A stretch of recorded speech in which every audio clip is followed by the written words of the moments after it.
Break के बाद स्वागत है आप सभी का सी न्यूज भारत में।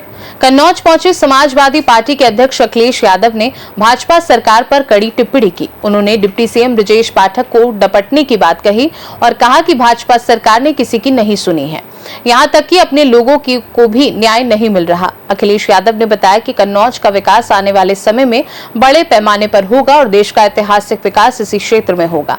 उन्होंने कहा कि जब भाजपा सरकार जाएगी तभी बिजली और बेहतर स्वास्थ्य सुविधाएं आएंगी।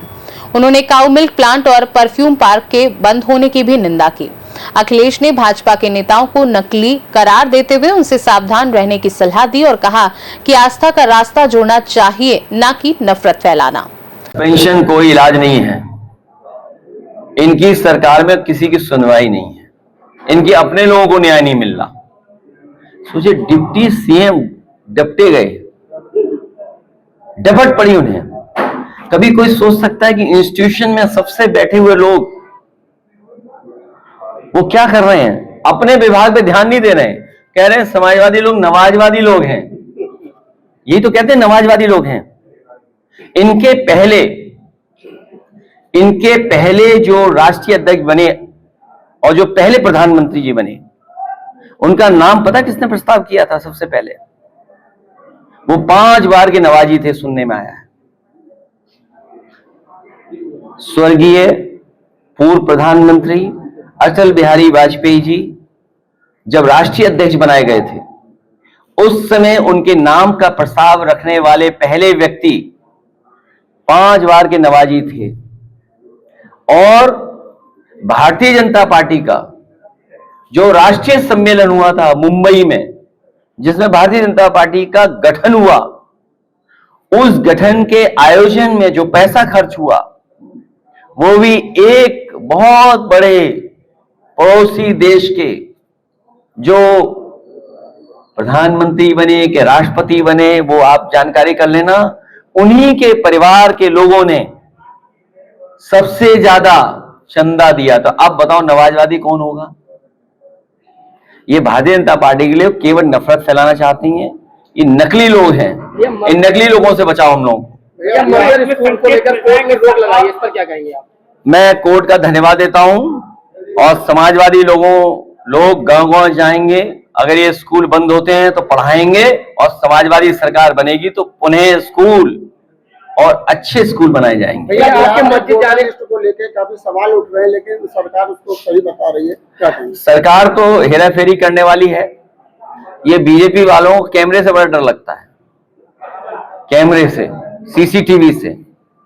याद कीजिए चंडीगढ़ में कैसे पकड़े गए थे वोट गड़बड़ करते हुए। और वोटर लिस्ट में हेराफेरी पहली नहीं है, पहले भी करते रहे हैं, लेकिन ये पकड़े गए। हम लोगों ने 18,000 वोट वो निकाले थे एफिडेविट के साथ, जो कभी इन्होंने डिलीट किए थे, जो वोट डाल नहीं पाए थे। खासकर उसमें समाजवादी पार्टी के पीडीए परिवार के लोग वोटर थे, उनके इन्होंने वोट डिलीट किए थे। हम लोगों ने एफिडेविट लगवा करके शिकायत की।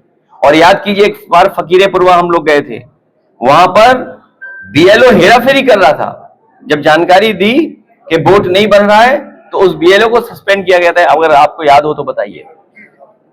बिजली व्यवस्था को लेकर उनके विभाग के मंत्री ने काफी प्रस्ताव लगाए। इनके मंत्री जो कह रहे हैं वो तो आप भी जानते हो। वो कह रहे हैं कि बिजली ना आए तो मंदिर में जाके घंटा बजाइए, पूजा पाठ करिए या भगवान का नाम लीजिए। तो अच्छी बात है, हम सब लोग भगवान का नाम लेंगे, भगवान का नाम लेंगे जिससे ये सरकार चली जाए।